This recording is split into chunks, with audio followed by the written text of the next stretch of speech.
Olá, pessoal, bem-vindos a mais um Pod Tempo, podcast aqui da Tempo Academy.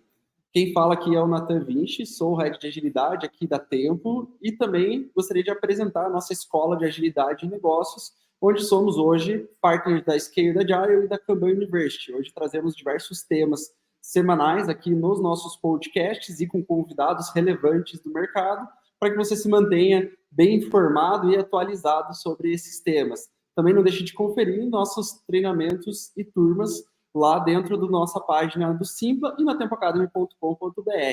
Hoje eu trago dois super convidados aqui para falar com a gente sobre o tema que vai ser transformando o futuro dos negócios, muito pautado sobre lideranças ágeis, sobre VMO, como gerar valor dentro de iniciativas dentro dos negócios e também sobre gestão de portfólio. Vamos lá, vou chamar agora a Thalita, mãe da Giovana e do Lucas, para se apresentar junto com a gente. Ela que é superintendente de agilidade e gestão de portfólio da DASA e também uma grande amiga minha aqui e uma parceira de carreira de agilidade.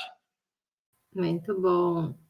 Obrigada, Nathan, pelo convite. Muito feliz de estar aqui conversando com você e com o nosso outro convidado. Hoje eu estou à frente dos times de agilidade, gestão de portfólio na DASA e também da parte de gestão financeira de tecnologia. Então, hoje eu estou com esse escopo e estou bem feliz de falar sobre esses temas que a gente gosta tanto. Obrigado pela presença, Thalita. E aí a gente vai trazer um outro super convidado aqui, também um parceiro primeiro da Thalita de longa data aqui de trabalho, uma super referência de agilidade e também no mundo de empreendedorismo também. Então ele vem trazendo muito tema de negócio aliado à agilidade. Ele que é pai do Josué e da Pérola e também head de estratégia e produtividade no Banco Carrefour. Bem-vindo, Vidal. Opa, muito obrigado pelo convite, Nathan. Mais uma vez estamos juntos aqui nessa live.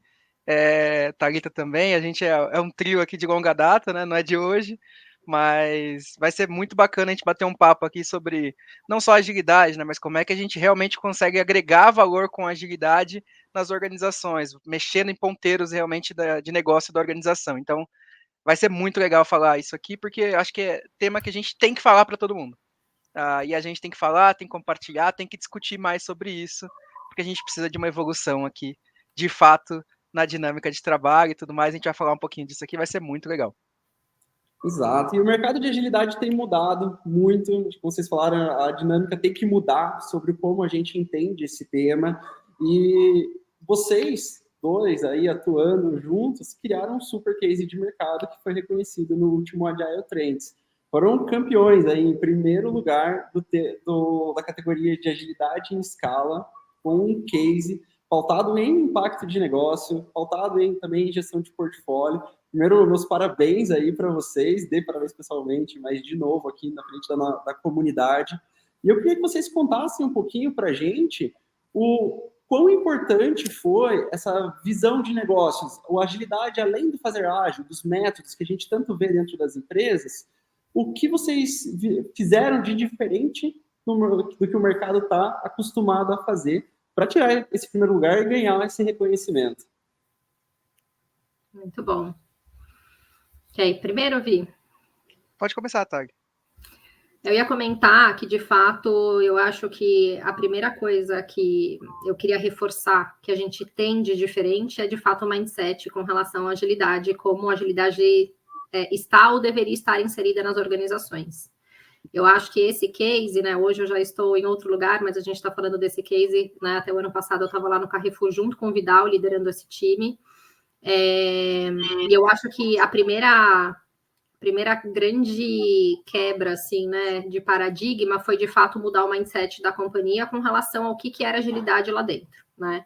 Não existia uma área de gestão de portfólio e agilidade era o famoso IT Agility inserida puramente nas tribos e nas squads, e a gente começou trazendo uma cultura diferente, um mindset diferente, mostrando para a organização que a gente não estava lá por conta de método.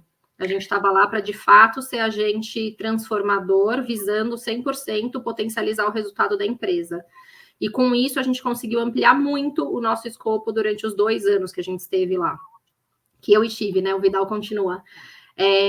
A gente criou do zero uma área que a gente chamava de Agile PMO, a gente criou do zero toda a gestão de portfólio, de uma forma bastante estruturada. Obviamente, a gente teve vários obstáculos no caminho, mas que fizeram a gente crescer e reorganizar a rota de forma mais madura. Então, a gente construiu isso a muitas mãos, né? Não foi só o time de agilidade portfólio que construiu, foi em parceria com todas as áreas, e todas as áreas enxergando o valor e a importância da gente fazer aquele trabalho, né? Então, eu acho que esse prêmio é o fruto do que a gente construiu nos 2 anos, de fato, e o quanto a gente conseguiu mostrar com números, com resultado, com métrica, o quanto a organização se transformou com relação a isso e, consequentemente, trouxe mais resultado, né, para o banco. E vale a pena comentar, né, time, que na prática isso foi uma jornada, isso não foi um negócio que a gente foi, putz, a primeira vez a gente foi lá e levou, né, e conseguiu ali o primeiro lugar. No ano anterior, já com 1 ano e meio, 1 ano e alguma coisa ali de jornada aqui de transformação no Banco Carrefour, a gente também concorreu ao Agile Trends em 2023, referente a 2022, e nesse período a gente ficou em 4º lugar, já com bastante coisa evoluída, bastante transformação feita, e 2023 foi um ano ainda mais desafiador para a gente, porque os bancos, né, e aí quem trabalha em banco aqui do público sabe que no final do ano, ali, meados do final do ano de 23, o governo já estava anunciando ali que ia ter uma redução na questão dos lucros ali do rotativo do cartão de crédito. Então, todos os bancos, sem exceção, tiveram que se reorganizar e se preparar para esse momento, ou seja, naturalmente ia ter uma diminuição clara na lucratividade dos bancos. Então, todo mundo teve que se reorganizar. Então, além disso, aos fatores externos que a gente não controla, além de a gente já ter ganhado ali, veio mais desafios ainda. Como é que a gente consegue se reinventar olhando para isso? E aí a gente teve realmente um desafio gigante de reorganização, eu não digo que a gente teve que mudar muitas coisas, mas a gente teve que evoluir ainda muitas coisas, e foi muito legal a gente ter ganho lá no 2024, referente a 2023, em primeiro lugar, que mostra também o que a gente fala de agilidade na prática, né, que é a capacidade de adaptação. E a gente teve que se adaptar. E sempre conectando a resultados de negócio. Acho que esse é um dos pontos interessantes. A gente vê bastante, né? A gente fez bastante benchmarking, Natália e eu, enquanto juntos e agora separados, mas ao mesmo tempo juntos, em muitas jornadas. A gente faz bastante benches aqui, né, com outras organizações, e a gente vê bastante movimentos diferentes acontecendo. Né? O ano passado, por exemplo, a gente viu várias estruturas organizacionais diminuindo ou até mesmo reduzindo, até mesmo extinguindo as estruturas de agilidade e transformação e tudo mais, e às vezes voltando para uma linha de PMO mais tradicional, de projetos puros e tudo mais, numa linha mais de comando e controle. Você vê alguns comportamentos antigos voltando. E a gente sempre fez essa pergunta, né? Falou, cara, assim, mas por que isso está acontecendo? E a resposta, a gente encontrou algo comum na maioria delas. A gente não conseguiu mostrar o valor da estrutura. A gente não conseguiu mostrar o valor dessa área para a organização. Porque no momento de cortes gerais, algumas estruturas geralmente ficam em xeque, sendo bem transparente aqui nesse papo, bem legal. Inovação é uma área que fica geralmente em xeque. Alguns investimentos em marketing, porventura, também ficam em xeque. E a área de agilidade não é outra que não se safa nisso tudo.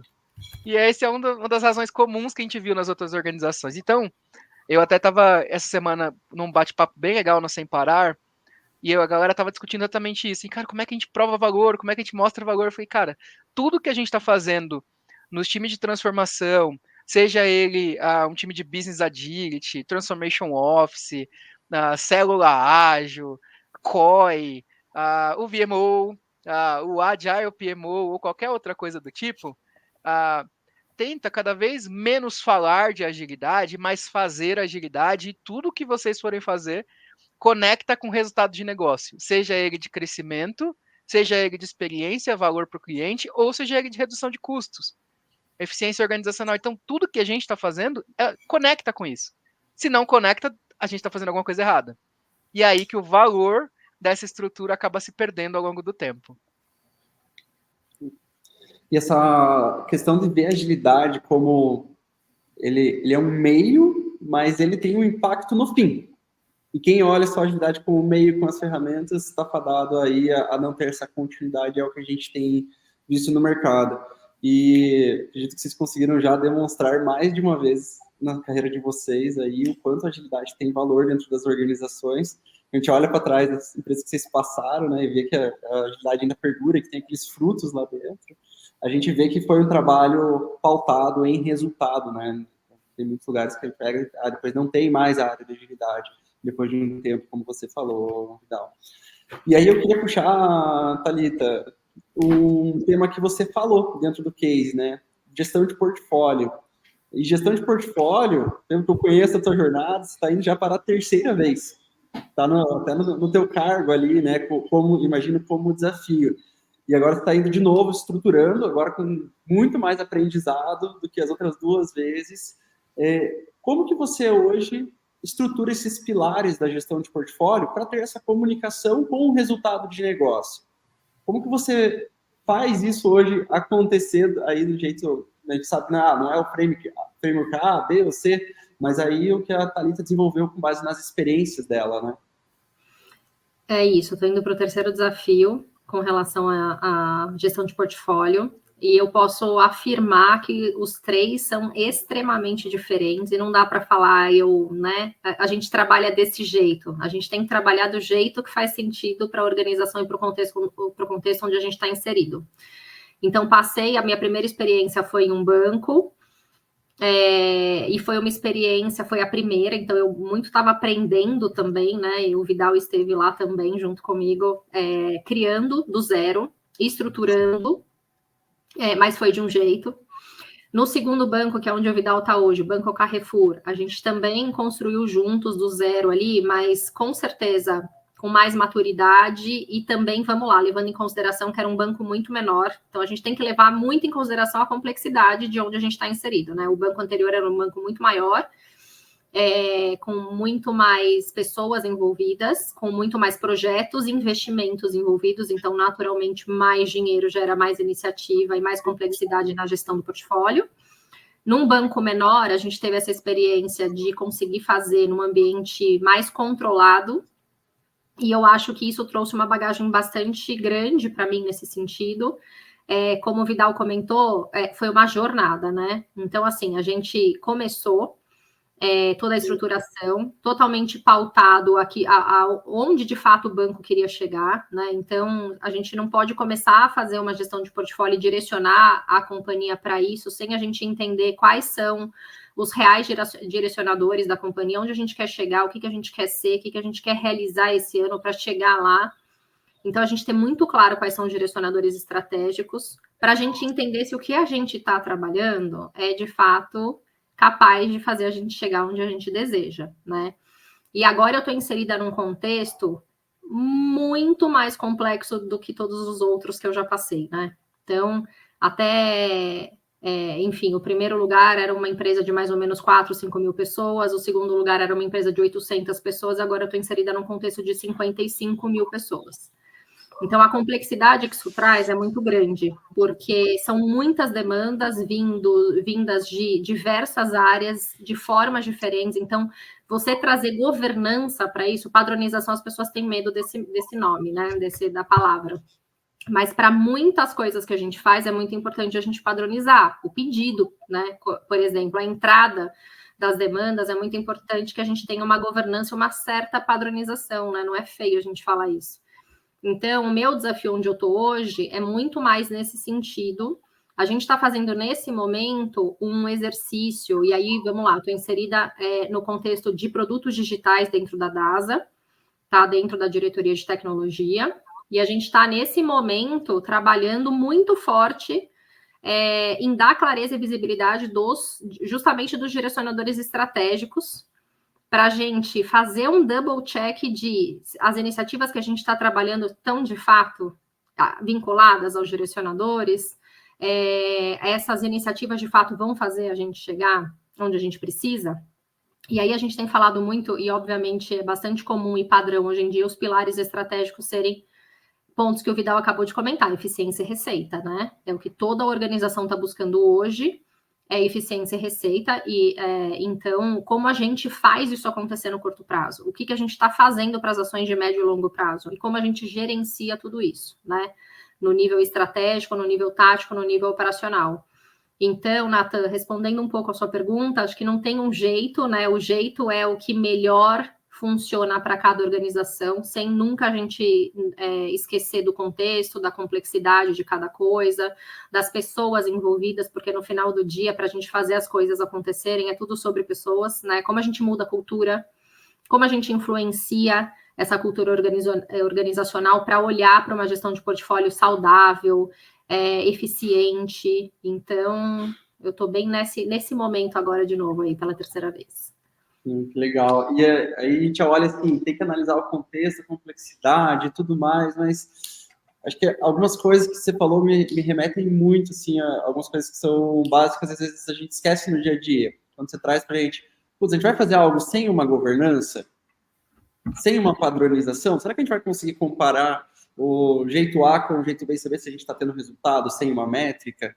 Será que dá para a gente descartar isso dependendo da complexidade?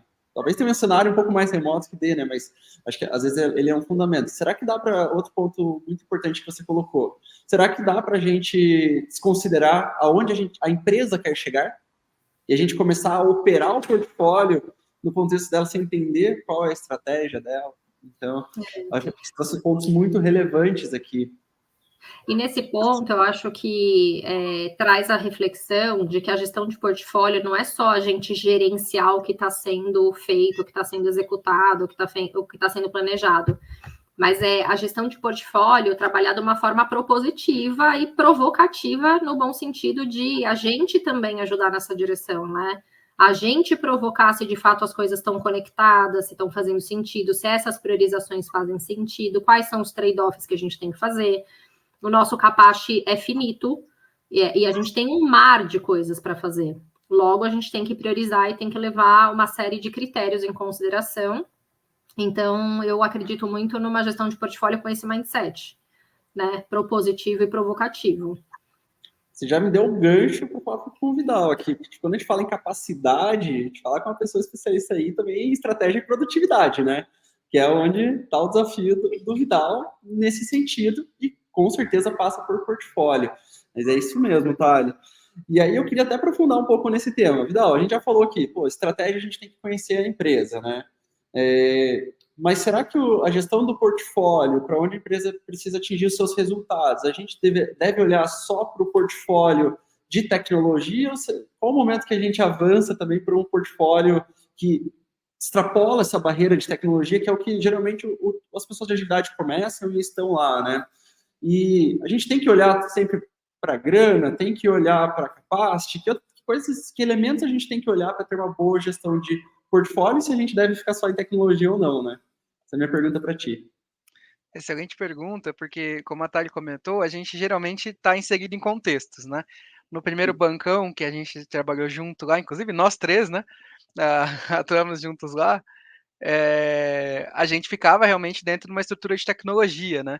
E isso muda o parâmetro e a dimensão do qual você consegue atuar e mexer em alguma coisa. Isso muda bastante, inclusive, porque de alguma forma até limita até onde a gente vai atuar, até onde a gente consegue ir, até onde a gente consegue provocar discussões e tudo mais. Porque e a gente enxerga, esse é um cenário muito comum na maioria das organizações. A estrutura de portfólio, a agilidade, ela acaba sendo cilada. Você tem uma estrutura de planejamento e portfólio em tecnologia, uma em negócio, e quando que as duas vão conversar? Né? Então, a gente precisa fazer as coisas baterem. Muitas vezes, porque às vezes você também faz um planejamento estratégico e faz uma peça estratégica, o que precisa ser feito, né, constantemente revisitado e tudo mais, mas aquilo tem que conectar com a realidade que está acontecendo e a realidade tem que dar insumos para a estratégia para ver realmente o que a gente precisa de repente fazer algum ajuste, alguma adequação. E o planejamento de tecnologia ele precisa ser ou um enabler ou um propulsor para conseguir ter mais negócios. Então a gente precisa fazer as coisas se falarem. A peça estratégica, em resumo, ela não pode ficar tão cilada dos outros planejamentos dentro da organização. Então, por exemplo, em banco, a gente tem planejamento de riscos que a gente tem que considerar. o planejamento de negócios, ele tem que considerar crédito é o principal core de um banco. Crédito de diversas maneiras diferentes, mas é o principal core. O negócio principal é este. E a tecnologia tem que naturalmente tranger em torno disso. Não só a tecnologia, mas como também AI, dados, e também, obviamente, os nossos produtos digitais que a gente está ofertando, e eventualmente até produtos físicos, que a gente vai conseguir acoplar ali os nossos serviços digitais e de crédito também. Então, vale comentar aqui, né? Eu até estava falando isso recentemente no VMO Summit que teve este ano, que a gente fez um rebrand aqui da nossa área esse ano, né? E a gente, até o nome da nossa estrutura hoje já não é mais agilidade, portfólio, como era até o final do ano passado, né? A gente realmente viu muitas boas práticas de mercado, vem à tona aqui o termo VMO, para resolver problemas comuns que muitas empresas têm, e que a gente esqueceu de algumas coisas básicas, como você bem disse, como, por exemplo, apurar resultados das entregas que a gente está fazendo. Depois de passado um tempo, a gente vai lá, defende business case, defende viabilidade de projetos, de grandes iniciativas e tudo mais, ou até mesmo de value streams, se você trabalha com budget por value streams, e aí você defende aquilo. Passou um período, você vai defender de novo outras coisas. Mas e aquilo que você defendeu lá no final do ano passado? Será que realmente se provou verdadeiro? Se provou sustentável? Né? Então, tá vendo? Deu um tchau papai aqui para todo mundo. Eu tentei cortar, mas não deu. Mas vale a pena aqui para brilhantar aqui o nosso momento. Mas o que aconteceu na prática é isso, a gente acabou esquecendo de fazer apurações daquilo que a gente sustentou lá atrás. E aí vem o VMO para tentar tratar uma questão que porventura ficou perdida no meio do caminho. E a gente sempre está defendendo mais dinheiro, e mais dinheiro, e mais dinheiro. Mas será que a gente está fazendo as coisas bem feitas mesmo? Eu acho que esse é uma preocupação que a gente tem que trazer. Eu falei do rebrand, né? A nossa área agora está numa veia de estratégia e produtividade. A gente cada vez menos fala de agilidade, mas pratica agilidade, conectando a estratégia da organização com realmente a gestão de portfólio e governança com tática operacional. Então, a gente consegue fazer as coisas se falarem explicitamente, conectando aos resultados. Então, acho que essa é a principal vibe que a gente está na estrutura do VMO e tudo mais, nessa linha. Aqui eu comentei, né? A gente não é ligado a produtos, nem ligado à tecnologia aqui no Banco Carrefour. A minha estrutura, ela hoje é ligada a planejamento estratégico, então é uma estrutura independente, plugada ali no CEO, né? A gente tem um superintendente, que é o Andrei, a gente tem uma diretora também, e pluga direto no CEO, e a nossa diretoria ela tem viés ali de clientes, dados, design, que aí vem toda uma vibe de experiência, que também precisa ter uma imparcialidade boa para conseguir garantir melhor experiência para o cliente, e, obviamente, o planejamento estratégico e a produtividade organizacional, que aí vem tratar bloqueios, problemas que atrapalham todos os times e tudo mais de uma forma plenamente imparcial. Então, isso é muito importante quando a gente quer falar de problemas e quando a gente quer realmente fazer as coisas conectadas, casadas e uma visão imparcial, independentemente da área da organização. Conectando também ao tema que você falou, não se restringindo à tecnologia. Indo para marketing, indo para operações, indo também ali para jurídico, crédito e outras áreas também operacionais. Então, eu não acho de verdade que a gente deveria se limitar à tecnologia. Se essa estrutura existe, né, de planejamento de tecnologia, que ela tenha uma rotina de interação com com o planejamento estratégico de negócio, porque senão a gente tem problemas de casamento. Né? O CEO usou um termo essa semana, foi o encadeamento. O encadeamento das coisas, as coisas têm que se encadear, tem que conversar uma com a outra. E isso é extremamente importante para a gente conseguir realmente fazer as coisas de forma síncrona e falar de problemas e conseguir conectar com a estratégia e a apuração de valor das coisas de uma forma imparcial e que realmente a gente consiga apurar mais resultados e ver se a gente está fazendo as coisas da maneira adequada, conectando realmente aos resultados da empresa. Né? Então, acho que o VMO, né, a gente tá vendo muito esse termo recentemente, é uma evolução do que a gente já tinha antes para fazer os problemas que porventura se perderam no meio do caminho. Acho que é um pouco desse gancho aqui, deixo para o próximo tópico aqui, mas é um gancho importante para a gente conseguir continuar discutindo sobre a pauta. Não, e me traz uma palavra aqui que nas transformações ela é muito usada, que é confiança, que não foi citada, mas para mim ele engloba muito do que vocês falaram aqui. Porque às vezes a gente precisa de uma certa confiança das pessoas ali quando a gente vende aquele processo de transformação, para a gente ganhar. A palavra bonita é o buy-in, né? As pessoas compram a gente ali e a gente precisa olhar para o resultado que a gente está gerando para a gente continuar com essa confiança ou com esse buy-in para a gente ter os outros ciclos. Muito bem falou, Vidal. As pessoas pedem, a gente é uma máquina de pedir dinheiro para fazer novas features, novos modelos de negócio, gerar novas receitas ou reduzir despesas, né? E eu não posso só chegar lá e fazer novas promessas, eu preciso apurar. E quando a gente entra num ciclo de ali, ciclos ágeis, né, a gente está muito mais focado no futuro do que necessariamente em olhar para o passado. E isso pode minar também muito sobre o que a gente vê como um grande desafio de manter as estruturas de agilidade relevantes e, consequentemente, a sua continuidade. E aí, Thali, tem uma questão aqui que os nossos alunos, geralmente mais avançados, numa cadeira forte de agilidade, como especialistas ou líderes trazem, que é como ter esse buy-in no dia a dia, né? Às vezes você está chegando numa organização, ela está trabalhando ali, todo um jeito um pouco mais tradicional, tentando agilidade, estou ali com o PMO, mas eu queria ser um VMO, eu pratico agilidade dentro do time, mas a organização ainda está muito difícil de comprar isso num âmbito maior, até para entrar num portfólio. Que dica você daria para essas pessoas conseguirem uma maior confiança do corpo das pessoas ali, para conseguir habilitar essa competência organizacional, que é falar, vamos aplicar agilidade, gestão de portfólio, vamos fazer algo a mais do que só dentro dos times. Como que a gente chega nesses executivos e fala assim, confia na gente no primeiro momento? Olha, eu adoro esse tipo de pergunta, porque me traz tanta coisa, assim, na memória vivida, e o que eu ainda vou viver. Mas, de fato, eu acho que a número 1 de todas é construa parcerias. Sempre.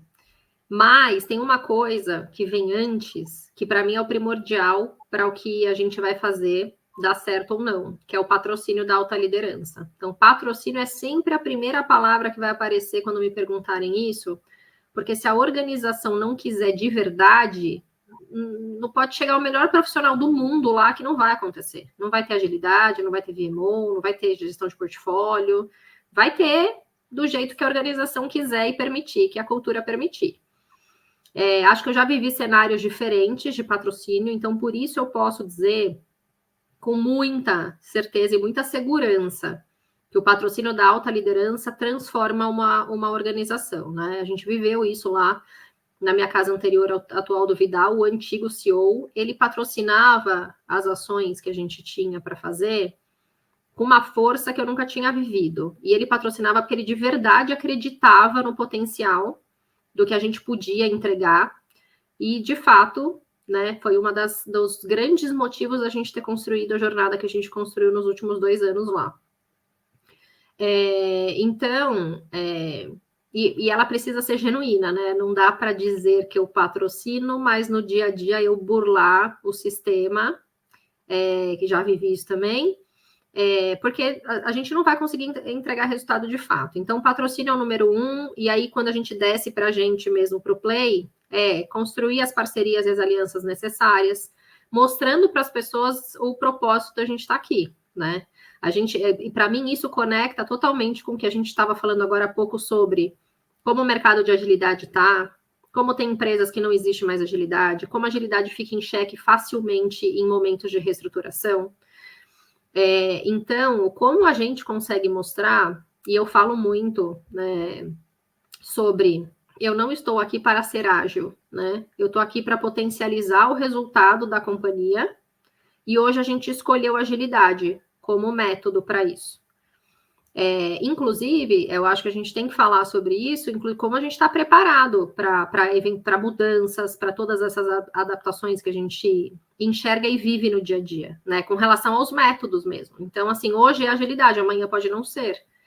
Então, hoje a gente acredita na agilidade como meio disso, mas ela também precisa, né, até conectando com o que eu falei anteriormente, se a gente pegar a agilidade e não usá-la considerando o contexto em que a gente está inserido e tudo mais, e a gente achar que existe receita pronta de bolo, bala de prata, a gente também tem problemas.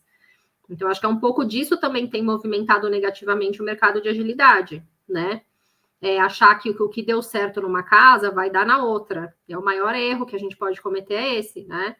Então, assim, graças a Deus tive a sorte de ter essa experiência anterior, que eu acho que a gente construiu um case de sucesso, né? Com o reflexo foi esse prêmio, independente de prêmio, acho que a gente construiu uma jornada de sucesso.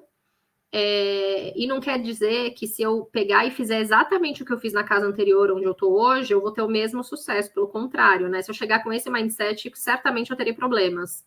Então, como a gente adapta tudo isso, como a gente se insere nesse contexto, como a gente entende a cultura da empresa, para a gente também não ir pelos meios errados, pelos caminhos que não são os melhores para a gente. Então, se a gente chegar achando que a gente sabe como fazer, eu acho que é um problema. Acho que toda vez que a gente chega num novo desafio e fala, putz, vamos começar do zero alguma coisa, primeira coisa é a humildade do eu não sei, não conheço esse lugar, não conheço esse contexto, nem a complexidade, o tamanho disso. Vamos primeiro conhecer, né, se aprofundar para a gente fazer as coisas de forma consistente. Então, não dá para sair transformando sem entender o contexto, porque não vai servir. E a gente já viveu isso, né, em alguns lugares. E a gente chega nas organizações e ouve histórias passadas com relação a isso. E a gente não quer repetir os mesmos erros. Então, eu acho que é um pouco disso, assim. Casa de ferreiro e espeto de pau, né? A gente vê muito profissional de agilidade não utilizando agilidade. Aí você fala assim, nossa, que entropia que está acontecendo. A gente vê ali, né? Putz, ó, você tem uma transformação adaptativa. E esses dias eu estava fazendo uma reflexão assim, em diversas estruturas de agilidade que eu já passei, quando a própria estrutura da organização, ou até mesmo o planejamento estratégico, ou os produtos dessa organização, elas mudam porque o mercado tem uma necessidade diferente e tem um grupo de executivos que precisa tomar essas decisões de para onde ela vai. Esses profissionais dessas estruturas de agilidade às vezes olham como algo negativo. Pô, tá mudando lá uma estratégia que eu estava construindo aqui junto com o time, mas não é para isso que a gente está aqui, né? Então acaba causando diversas entropias. E é muito isso, cara, entender o contexto. A gente também não ouve o cliente para construir uma solução, a gente não chega num lugar novo para falar de agilidade, ouvindo o que aquela empresa precisa. Então é uma excelente reflexão, e aí fica a dica para todos os nossos ouvintes que estão trabalhando com agilidade, ou é uma dica ou é um puxão de orelha aqui, né? Que vai trazer uma reflexão para o próximo dia de trabalho. E muito obrigado por trazer esse ponto, porque às vezes a gente entra no automático e a gente passa por cima disso. E puxando muito o Vidal também nesse tema de quando a gente olha para a estrutura de como a gente convence as pessoas, tem esse patrocínio, consegue, as pessoas acreditam na gente, a gente tem a questão de manter esse patrocínio. E você bem falou que a gente tem o VMO, né? A gente precisa olhar lá não só para o futuro, mas para o passado, para o presente, nessas óticas ali, como um produto também, né? Vamos pensar que todo esse ecossistema funcionando, ele é um produto dentro da organização, uma competência também. Mas quando a gente, usando o seu termo, Thalita, desce para o play, lá dentro do VMO, como que a gente tem resolvido esses problemas de conseguir manter esse patrocínio, esse buy-in, essa confiança dos nossos stakeholders? O que a gente geralmente está levando, e aí vou até pegar essa abertura do contexto, né? O que tem funcionado no seu contexto, Vidal, sobre práticas de VMO? Legal. O que eu tenho visto, né? Até só um gancho rápido aqui.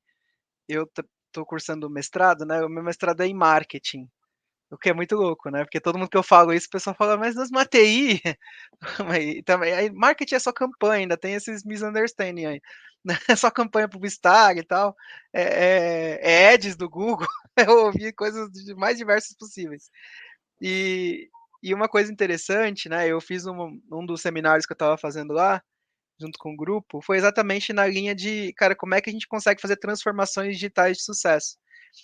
E o público, né, dos meus colegas de classe, é um público geralmente de gerência, superintendência, diretores e tudo mais. E a gente discutindo um pouco mais sobre esse assunto de transformação digital, alguns deles disseram algumas falas assim que é legal compartilhar aqui. A gente colocou agilidade e desfez, porque não rolou. Aí eu falei, mas por que não rolou? Não, porque não trouxe valor. Mas o que é não trazer valor? Você vai perguntando um pouco mais, Aí a pessoa fala, não trouxe valor, a gente entregar valor é entregar produto. Aí você fala, tá, mas e o que o produto traz? Que custos está entregando esse produto? Está trabalhando de uma forma eficiente? Está conseguindo realmente mensurar depois que aquele produto está gerando valor? E aí, são algumas reflexões que eu fui compartilhando um pouco com eles ali, o nosso case aqui, né? Do que a gente tem feito aqui no banco. E é interessante ver que as práticas de agilidade que, por vezes, foram introduzidas de uma forma errônea, muito mais metodológica do que efetivamente contextualizada para o fit que a empresa precisa, para a gente conseguir ter ali melhores resultados. E aí, conectando com a tua pergunta, né, e é interessante porque nós três agora estamos em cenários diferentes, né? Acho que é varejo, banco e saúde. Então, a gente está em cenários diferentes e se a gente olhar assim, os problemas eventualmente são muito parecidos que a gente tem. E a forma de gerir, muitas vezes, ela tem ali soluções que a gente tem que olhar para soluções metodológicas, usar a nosso favor para conseguir efetivamente ter melhores resultados. O VMO, ele vem numa proposta evolutiva do PMO barra APMO, que depois foi uma evolução ali direta do Frame, né? E aí, com essa proposta, da gente conseguir realmente identificar que a gente tem um upstream, né, de entendimento ali das grandes iniciativas que conectam com a estratégia, se a gente realmente está estudando coisas que vão realmente trazer resultado. Então, tem uma parte, eu divido o fluxo, se a gente for traduzir ali, de fato, né, no acompanhamento das iniciativas, num fluxo na prática, eu tenho uma parte ali que eu faço o estudo de viabilidade das principais iniciativas, resultados que elas podem trazer, benefício para o negócio, faço uma gestão clara disso efetivamente, e o fluxo de aprovação, de fato, do que vai para o pipe de desenvolvimento, de construção, de entrega. Então, eu tento colocar alguns gates ali, aí entra governança nisso tudo, eu tento colocar alguns gates ali para a gente conseguir ver, cara, conecta com a estratégia da empresa? Conecta com o nosso segmento de clientes que a gente está realmente buscando? Conecta com mais resultado? Conecta com redução de custo? Conecta com a estratégia no final do dia? Essa iniciativa, ela pluga na nossa cultura também, porque é outra coisa que a gente tem que analisar, se realmente é de acordo com o que a gente trabalha aqui. Então, cara, você coloca esses gates ali numa governança antes de você colocar no pipe para desenvolver e para realmente executar a estratégia. Aí, basicamente, você consegue controlar isso, a entrada de novas iniciativas para a gente trazer mais resultados. Tem esse gate aqui que a gestão do VMO consegue fazer um controle um pouco mais forte, e não é controle para você travar, burocratizar. É um controle conectado à estratégia de uma forma lean, de uma forma objetiva e que faça sentido. E aí, depois que entrou para o pipe de desenvolvimento, é realmente garantir que essa execução vai ser da forma mais produtiva possível, com mais eficiência, com menos blocos, com mais realmente entendimento, colaboração e assim vai. Aí é garantir a execução com produtividade. E depois que eu construir, é ver se aqueles resultados que eu disse lá atrás, nos gates iniciais, que eu traria, é realmente apurar se a gente realmente conseguiu fazer isso. Então, o VMO ele vem nessa proposta de, cara, consegue controlar a entrada de novas demandas, porque as demandas que entram, elas vão ter que ou fazer algum trade-off, porque esse é um ponto importante, de alguma coisa que eu tenho ali, porque eu tenho um capacity limitado, ou eu vou ter que adicionar mais dinheiro, eventualmente, ou despriorizar alguma outra coisa, enfim, aí entra a linha de trade-off. E, na prática, eu tenho que mensurar depois. O VMO tem essa principal proposta, da gente conseguir plugar negócio, tecnologia, finanças, que é muito importante, e, obviamente, a estratégia organizacional. Essas coisas não podem estar separadas, e a gente ainda vê, eventualmente, essas estruturas muito ciladas. E quando essas estruturas estão muito ciladas, eventualmente você não consegue conectar resultado e consequência, estrutura não agrega valor. Tira. Aí alguma agrega valor. Qual é? As essenciais. Finanças é essencial. Não tira. Beleza. Planejamento estratégico é essencial. Não tira. Beleza. Como é que você consegue conectar esses elos e garantir que a execução é bem feita da estratégia, que a gente consegue controlar os gates conforme os capabilities e capacity que a gente tem e mensurar os resultados depois? Essa dinâmica, essa engrenagem tem que acontecer. O VMO é como se fosse o coração desse processo que eu acabei de explicar. Então, ele é o coração que consegue conectar e fazer essa engrenagem funcionar e estar em constante movimento. E aí me remete muito a um processo que se perde no meio do caminho, a gente falou bastante sobre isso, né? que é o antigo modelo de gestão focado em PDCA, né? Como que você faz a aprendizagem, aí você pode puxar o Lean Startup, que recoloca isso numa roda de ciclo mais curto de aprendizagem. Mas será que quando a gente faz nossos ciclos de reviews e retrospectivas, a gente traz números para a mesa? Será que a gente se prova lá do que a gente falou que poderia dar certo? Tudo é uma hipótese, a gente parte dessa premissa, mas se poderia dar certo, tanto para o nosso modelo de trabalho, quanto agilidade, quanto pelo que a gente passa no meio do portfólio, né? A governança, ele está aí tanto para ambos os lados. E é muito rico a gente, de novo, trazer isso de volta à lucidez do nosso dia a dia de trabalho. E indo para o nosso encerramento da nossa conversa aqui, eu vou logo agradecer vocês e dar Thalita e abrir o espaço para também uma mensagem final para os nossos profissionais de agilidade ou entusiastas de agilidade. Tem muitas lideranças que, embora não tenham esse papel dentro das organizações, ela é uma competência que não deixou de existir lá, de onde as empresas que não têm mais estrutura de agilidade estão, né? Os líderes continuam lá trabalhando com esses formatos. Então, vou pedir para vocês deixarem um recado final. Antes disso, vou agradecer a nossos ouvintes, pedir para acompanharem lá no nosso Instagram, Tempo Academy, ou no LinkedIn, Tempo Academy. A gente sempre traz conteúdos semanais e divulga todos os nossos treinamentos lá dentro. No YouTube, a gente disponibiliza conteúdos aqui gravados semanais. E, por fim, agradecer, Thali, muito obrigado pela sua participação, pelo tempo, por contribuir aqui com essa comunidade que está buscando se reinventar dentro da agilidade. Você tem um recado final para deixar para eles? Eu acho que... Bom, primeiro, obrigada pelo convite.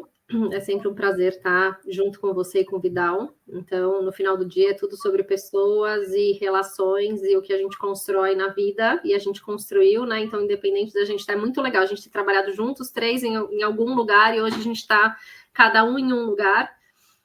Mas a gente não deixa de estar junto por isso. Então... Eu acho que é o quanto a gente busca agregar, né, um na vida do outro, e eu acho que se eu puder deixar uma dica para os nossos ouvintes,